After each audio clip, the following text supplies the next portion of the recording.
नमस्कार साथियों, स्वागत है आपके YouTube चैनल भारतीय पाठशाला में। हम पढ़ रहे हैं संज्ञा प्रकरण। उसके अंतर्गत हमने कल संज्ञा के दो भेद व्यक्तिवाचक और जातिवाचक के बारे में पढ़ा था और व्यक्तिवाचक और जातिवाचक शब्दों की पहचान भी पढ़ी थी। आज जातिवाचक के अंतर्गत दो अन्य भेद है वो सम्मिलित हुए हैं। आज हम उनके बारे में चर्चा करेंगे। संज्ञा के मुख्य भेद तीन माने गए हैं: व्यक्तिवाचक, जातिवाचक और भाववाचक। संज्ञा के अन्य भेद दो: द्रव्यवाचक, समूहवाचक, जिसको समुदायवाचक भी कहते हैं। द्रव्यवाचक किसी पदार्थ, द्रव्य का बोध कराने वाले शब्दों को द्रव्यवाचक संज्ञा कहते हैं। द्रव्य यानी बहने वाली वस्तु है, जैसे पानी है, तेल है, घी है, दूध है। पदार्थ है लोहा, सोना, लकड़ी, तांबा। ये पदार्थ है और द्रव्य, ये दोनों द्रव्यवाचक संज्ञा के अंतर्गत आते हैं। क्यों? क्या एक लोहा का नाम लेने से ये संपूर्ण जाति का बोध करवा रहे हैं, इसलिए ये जातिवाचक संज्ञा में सम्मिलित हो चुके हैं। सोना द्रव्य है जो संपूर्ण जाति का बोध करवा रहा है, लकड़ी भी संपूर्ण जाति का बोध करा रहा है, तांबा जो एक खनिज है, पदार्थ है, वो भी क्या कर रहा है, संपूर्ण जाति का बोध करवा रहा है। इसलिए द्रव्यवाचक के अंतर्गत आने वाली संज्ञाएं जो जातिवाचक में सम्मिलित हैं। उसके बाद में दूसरा है समूहवाचक, जिसे समुदाय। इसका अर्थ है कि समूह का हमें ज्ञान करवाती है। ये संज्ञा अनेक गणनीय संज्ञाओं के समूह से बनती है। ये एक वचन और बहुवचन दोनों रूपों में प्रयुक्त होती है। जैसे सेना, इसका एक वचन हो गया, बहुवचन में हम सेनाएं। कक्षा एक वचन, कक्षाएं बहुवचन रूप में। सेना संपूर्ण सैनिकों के समूह को यहाँ बोध करवा रही है और बहुवचन में सेनाएं एक से अधिक सेनाएं आमने सामने हो जैसे उसका बोध करवा रही है। कक्षा में उपस्थित छात्रों के समूह को दर्शा रही है और कक्षाएं विभिन्न संचालित होने वाली कक्षाएं समूह को दर्शा रही है। इसके अंतर्गत समूहवाचक संज्ञा है वो भी जातिवाचक संज्ञा में सम्मिलित है, क्योंकि ये संपूर्ण उस जाति का बोध करवा रही है। समूहवाचक संज्ञा के अन्य नाम संज्ञा शब्द: सेना भीड़ है, वो बहुत सारे लोगों की होती है। मंडली जैसे कोई नृत्य की है, गायन की है, उसमें बहुत सारे व्यक्ति है या उसमें सम्मिलित लोग हैं। जुलूस भी बहुत सारे लोगों का होता है। परिवार में जितने सारे सदस्य हैं वो सारे परिवार में होते हैं। पुस्तकालय विभिन्न पुस्तकों का जहाँ पर संग्रह होता है, पढ़ने के लिए मिलती है, तो उस समूह का पूरे का बोध करा रहे हैं। तो इसलिए पुस्तकालय, परिवार, जुलूस, मंडली, भीड़, सेना आदि समूहवाचक संज्ञा है। तो आज हमने पढ़ा द्रव्यवाचक और समूहवाचक संज्ञा है वो जातिवाचक संज्ञा के ही अन्य भेद हैं। संज्ञा के मुख्य तीन भेद है, ये दो अन्य भेद हैं और ये जातिवाचक संज्ञा के अंतर्गत सम्मिलित हैं। अब हम पढ़ते हैं भाववाचक संज्ञा का तीसरा भेद।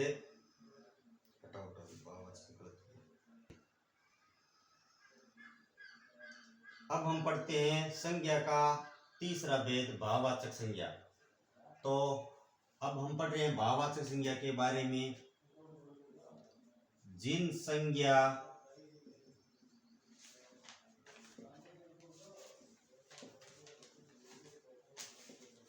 शब्दों से किसी प्राणी या वस्तु के गुण, दोष, धर्म, दशा, व्यापार, विचार आदि भाव का बोध होता है, उन्हें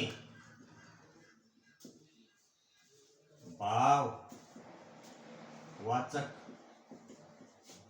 संज्ञा कहते हैं। जैसे बचपन, कायरता,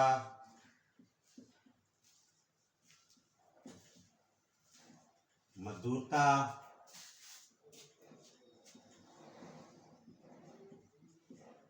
बुढ़ापा,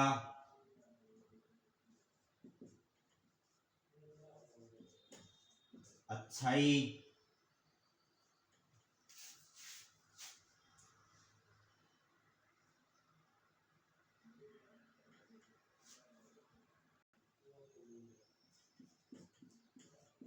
प्यास, सलाह, मित्रता, चतुरता आदि शब्द भाववाचक संज्ञा के अंतर्गत आते हैं। इस प्रकार हमने भाववाचक संज्ञा की परिभाषा पढ़ ली है और निम्न शब्दों को भी देख लिए भी ये भाववाचक संज्ञा के अंतर्गत आते हैं। इसमें मुख्यतः नोट कराने वाली बात यह है कि भाववाचक संज्ञा को हम पहचाने कैसे।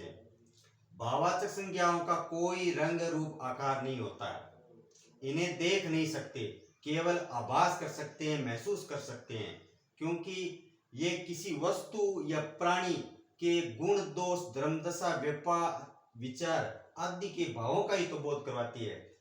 क्योंकि हमने व्यक्तिवाचक में व्यक्ति विशेष चीज पढ़ी थी किसी वस्तु प्राणी के बारे में, और जातिवाचक में हमने पढ़ा था कि उसकी जाति का संपूर्णता का बोध हो रहा है।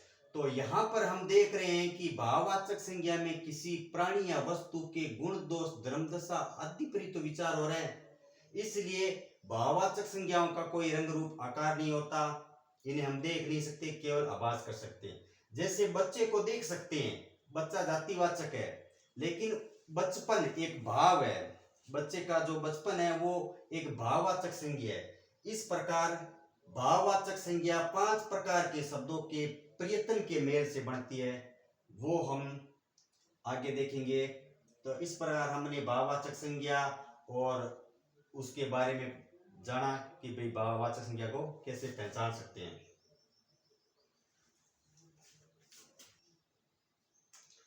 हमने भाववाचक संज्ञा के बारे में पढ़ तो लिया, अब हम किस प्रकार पता करें कि किसी प्राणी या वस्तु के गुण, दोष, धर्म, दशा, व्यापार, विचार। तो बचपन है, ये बच्चा शब्द है जिससे बना है। कायरता, कायर शब्द के अंत में ता प्रत्यय लगने से। मधुरता, मधुर में ता प्रत्यय लगने से। बुढ़ा में प्रत्यय लगने पर। अच्छाई में प्रत्यय लगने पर। यानी इनमें जो अब हम आगे पढ़ेंगे भाववाचक संज्ञा किन किन शब्दों से बनती है। जातिवाचक संज्ञा से बनती है, सर्वनाम से बनती है, विशेषण से बनती है, क्रिया से बनती है, और 5वां है वो अव्यय से बनती है।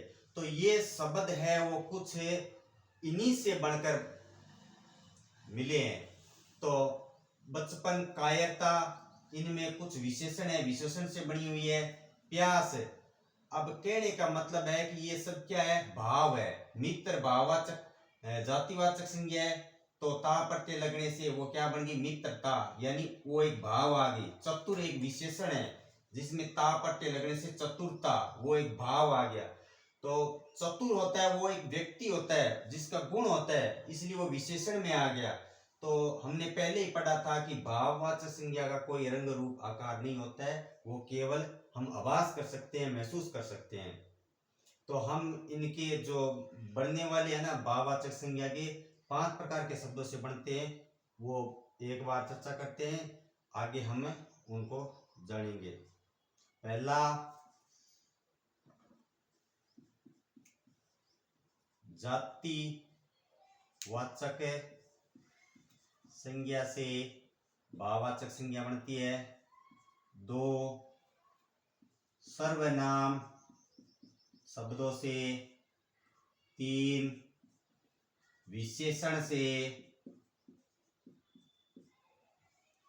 चार क्रिया शब्दों से, पांच अव्यय। इन पांच प्रकार के शब्दों से भाववाचक संज्ञा का निर्माण होता है, वो हम आगे विस्तृत रूप में पढ़ेंगे। धन्यवाद। Thank you.